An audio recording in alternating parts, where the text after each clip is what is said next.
Hispania, en el año 182 a.C., está de lleno en la primera guerra celtíbera. Los romanos, que habían llegado a Iberia hacia el año 218 a.C., provocan una larga rebeldía de los diferentes pueblos hispanos contra el expansionismo de Roma.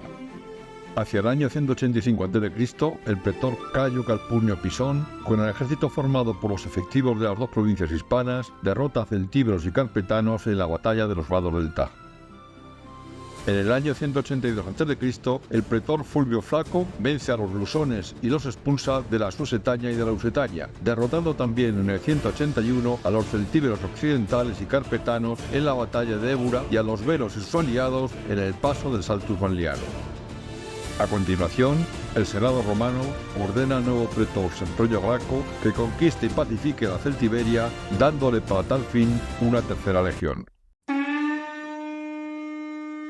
Es una victoria para Sempronio Graco, frente al revés que ha impedido a Fulvio Flaco volver con el ejército de Hispania. Continuando en el año 179 a.C., después del tiempo de tranquilidad y preparación de su ejército en los cuarteles de invierno, se prorrogan los cargos tanto de Tiberio Sempronio Graco como de Lucio Postumio Albino, y se les asigna aproximadamente 3.000 infantes y 300 jinetes romanos y 5.000 infantes y 400 jinetes aliados latinos reclutados por los cónsules. El reparto del suplemento es de nuevo desigual, al haber sido asignadas muchas más tropas para la Hispania Citerior. El pretor Sempronio Graco ha pasado todo el año 180 a.C. entrenando a su ejército, que recordemos está compuesto por unos 34.500 efectivos. Sabemos por los acontecimientos posteriores que también recluta auxiliares hispanos. No parece que estos pasen de los 5.000, lo que acerca al ejército de Sempronio Graco a la ingente cifra redonda de los 40.000 efectivos. Seguramente recluta auxiliares para superar numéricamente los efectivos de los celtíberos, que recordamos en el año 181 a.C. han logrado reunir un ejército de 35.000 combatientes en la Celtiberia occidental.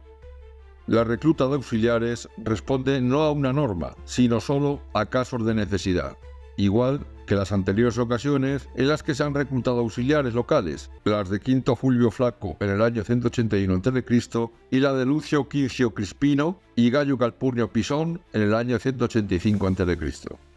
Los dos magistrados romanos de Hispania, Tiberio Sempronio Graco y Lucio Postumio Albino, trazan un plan para llevar las operaciones militares de forma conjunta en Hispania. Sempronio Graco marcha contra los celtíberos siguiendo las órdenes del Senado romano, mientras que Postumio Albino, procedente del sur, atraviesa la Lusitania para a continuación atacar a los vaceos. Después gira y se dirige hacia la Celtiberia occidental, ya que si en esta hay una guerra importante, Sempronio Graco está en la zona más alejada de la misma. Estos planes se refieren a la Celtiberia occidental, que es la que ha demostrado ser la amenaza mayor al movilizar al gran ejército en el año 181 a.C. El pretor Postumio Albino marcha en principio contra los vaceos, lo que nos indica, lo más seguro, es que ya están ayudando a los celtíberos occidentales en su guerra contra Roma, aunque no participen directamente con tropas, sino que su aportación debe ser más bien logística, dando grano y otros recursos a los celtíberos. La parte más alejada de la Celtiberia se refiere a la zona en la que se ha internado Fulvio Flaco a principios del año anterior, el 180 a.C., para saquearla. El plan de Sempronio Graco, que es en la práctica el que manda en Hispania en este momento, es que Postumio Albino actúe más bien como un apoyo que como un igual en rango. El plan de Sempronio Graco es partir desde la Carpetania controlada por Roma para ir conquistando la Celtiberia occidental, mientras que Postumio Albino ataca a los vaceos para privar a los celtíberos de su apoyo logístico en la retaguardia. Finalmente, ambos ejércitos romanos se deberían encontrar, si todo va bien, en lo más profundo de la Celtiberia occidental, en el centro y este de la actual provincia de Guadalajara, para someter y conquistar definitivamente a estos celtíberos. No hay indicios de que los arébacos en este momento sean todavía conocidos por los romanos, ni de que participen en la primera guerra celtibérica. Por lo tanto, la Celtiberia situada más al norte-noroeste, principalmente la mayoría de la actual provincia de Soria, no participa en la guerra. Lo primero que hace Sempronio Graco es tomar la ciudad de Munda, que está cerca de Cabeza de Griego, en Cuenca, asaltándola de noche y por sorpresa. Sempronio Graco conquista Munda exigiendo rehenes y dejando una guarnición, y avanza después arrasando con todo hasta la cercana ciudad de Cértima y la pone bajo asedio. De estas dos ciudades existen dos inscripciones romanas en dos villarios, que se conocen desde antiguo, pero que actualmente ya no se pueden leer. La primera inscripción indica que Cértima dista de Munda 20 millas y es descubierta en las cercanías del Cerro de la Virgen de la Cuesta, en el actual término municipal de Alconchel de la Estrella, pueblo de la provincia de Cuenca. La segunda inscripción dice que la ciudad de Cértima está a 1 milla y se encuentra en la antigua calzada romana que une este cerro con la actual localidad cercana de Villarejo de Fuentes, también en la provincia de Cuenca. Estas inscripciones sitúan la ciudad de Cértima en el Cerro de la Virgen de la Cuesta, donde actualmente se localiza un asentamiento prerromano que está sin excavar. No hay un lugar seguro para la ciudad de Munda, quizás por eso habría que buscarla en las cercanías de Contrevia Cárbica, ciudad que ya había sido conquistada por Fulvio Flaco y de la que parte la campaña de Sempronio Graco, o al menos del territorio circundante. Cértima, por lo tanto, es el asentamiento situado en el Cerro de la Virgen de la Cuesta, mientras que Munda estaría cerca de Contrevia Cárbica, subiendo por el valle del río Cibuela, que se interna en la Celtiberia. Sempronio Graco parte, como parece lo más lógico, de la zona de más reciente conquista por el pretor Fulvio Flaco, la de la ciudad de Contrevia Cárbica, bien desde algún punto en el área o desde la misma ciudad. En el asedio de Cértima se produce el episodio de los legados celtíberos. Los asediados de Cértima habían pedido permiso a Sempronio Graco, que los estaba asediando, para que permitiera pedir ayuda a los celtíberos, con la promesa de que si no la recibían, se rendirían a continuación. Estos supuestos aliados, los enviados celtíberos, acceden a visitar la ciudad sitiada de Cértima, llegando desde la ciudad de Alce en pocos días. Seguramente viajan deprisa debido a la situación de asedio de Cértima, por lo que Alce debe ser una ciudad cercana. La localización de la ciudad de Alce también está en debate, pero es posible que sea la identificada con la Alces mencionada por el itinerario antonino, situada también en la Carpetania, en la zona de los actuales municipios de Campo de Cristana y Alcázar de San Juan, en la provincia de Ciudad Real. Concretamente, es posible que la ciudad de Alce se sitúe en el Cerro de la Virgen, cerca del actual municipio de Campo de Cristana. Esta propuesta se ha visto reforzada en los últimos años por el hallazgo de un campamento romano republicano en las cercanías, que permanece sin excavar y por lo tanto sin una cronología precisa, pero que podría ser perfectamente el campamento desde el que Sempronio Graco más tarde asedia Alce. El Cerro de la Virgen está a unos 55 kilómetros del Cerro de Nuestra Señora de la Cuesta, que a una media de 30 kilómetros al día, y contando la ida y la vuelta, haría de un viaje de unos 5 días entre que partieron los enviados de Cértima y vuelven con los legados celtíberos, lo que encaja con el relato del Tito Livio. Los legados celtíberos, enviados por la ciudad de Alce, al ver el tamaño enorme del ejército romano y observarlo desfilar y maniobrar, se asustan y deciden no ayudar a la ciudad de Cértima, convenciendo a su vuelta a los otros habitantes de la ciudad de Alce. De esta manera, y tras un último intento de pedir ayuda mediante señales luminosas durante la noche, la ciudad de Cértima se rinde al día siguiente de la partida de los enviados celtíberos. Estos primeros pasos de la campaña de Sempronio Graco dejan muy claras las intenciones del propretor. Utiliza su gran ejército para ir de población en población, tomándolas mientras que a los celtíberos los trata enteramente como enemigos. A los carpetanos, aliados de estos, les da una oportunidad de unirse a él y abandonar a los celtíberos. Sempronio Graco, después de tomar la ciudad de Cértima, se dirige hacia la ciudad de Alce, donde está situado el campamento de los celtíberos a los que los habitantes de Cértima han pedido ayuda. Los celtíberos están, por lo tanto, fuera de la ciudad, no dentro de la misma. Sempronio Graco ha pensado que antes de dirigirse hacia el norte para conquistar la Celtiberia, debe solucionar el problema de la ciudad de Alce, donde hay celtíberos, 9.000 concretamente, y están al sur. No quiere dejar a sus espaldas un contingente tan importante de combatientes enemigos. Sempronio Graco los derrota, muriendo, según Tito Livio, 9.000 celtíberos, cayendo prisioneros 320 y capturando a los romanos 112 caballos y 37 enseñas militares. De nuevo, estas cifras deben ser matizadas. La narración de las operaciones que nos transmite Tito Livio es muy reveladora.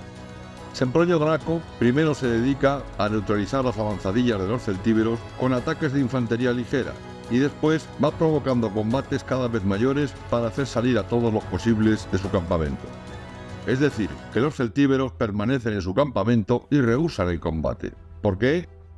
Si seguimos las cifras de Livio, los celtíberos deben de contar con un mínimo de unos 20.000 efectivos, y eso, contando con los 9.000 muertos, suponen un desastre colosal de casi la mitad de los combatientes muertos, algo que por el relato de Tito Livio no parece probable.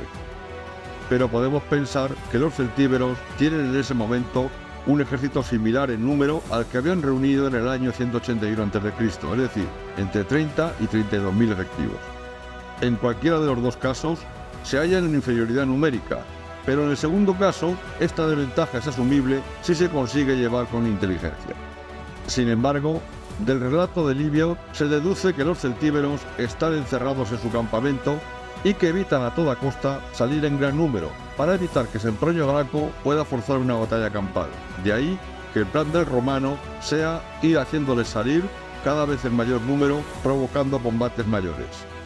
El romano pretende librar una batalla campal, los celtíberos se niegan. ¿Por qué? Pues porque la diferencia numérica es abrumadora e insalvable a favor de los romanos.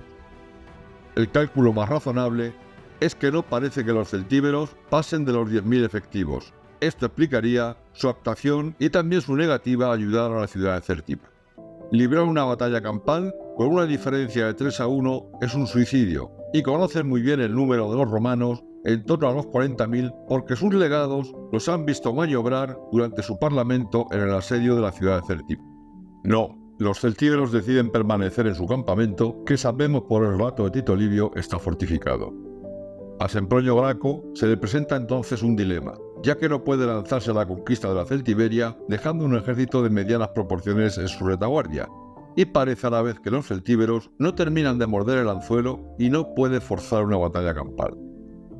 La otra opción es asediar un campamento bien fortificado, lo que le retrasaría y se podría alargar mucho, o tomarlo al asalto, lo que seguramente provocaría ingentes bajas en su ejército. Sempronio Graco sigue intentando hacer salir a los celtíberos y finalmente consigue que un número suficiente de estos lo haga al enviar un falso ataque a su campamento. Este ataque se realiza con las tropas auxiliares, por esto sabemos que ha reclutado auxiliares hispanos. Estas tropas deben fingir que se ven abrumadas por la superioridad numérica de los celtíberos y retirarse hacia el campamento romano. De esta manera sabemos que por lo menos el ejército celtíbero era superior a los auxiliares.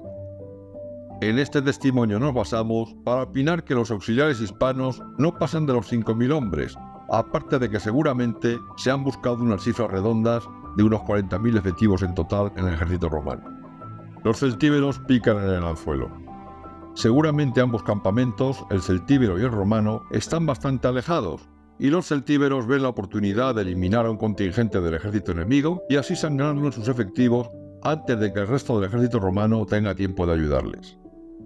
Contando con que dejen una guarnición en el campamento, se enfrentan unos 8.000 celtíberos contra 5.000 auxiliares romanos hispanos. Todo parece ir bien para los celtíberos, pero cuando persiguen a los auxiliares en retirada, el resto del ejército romano sale de pronto de su campamento y les ataca. No creemos que los celtíberos que persiguen a los auxiliares hispanos tengan intención de atacar el campamento romano, como dice Tito Livio. Seguramente, para cuando los auxiliares hispanos entran en el campamento romano, los celtíberos ya se están retirando. Pero Sempronio Graco ya ha conseguido alejarlo lo suficiente de su campamento y el ataque romano impide que vuelvan a tiempo a refugiarse en él, por lo que acaban perdiendo el recinto. Hay que reducir las bajas a 1.000 celtíberos y sí que podemos aceptar el número de prisioneros y también el de bajas romanas, 109, la mayoría seguramente auxiliares hispanos. Los 9.000 celtíberos muertos, de los que habla Tito Livio, son en realidad los que quedan y sobreviven, aproximadamente retirándose del lugar. Finalmente, Sempronio Graco ha conseguido neutralizar a este ejército celtíbero.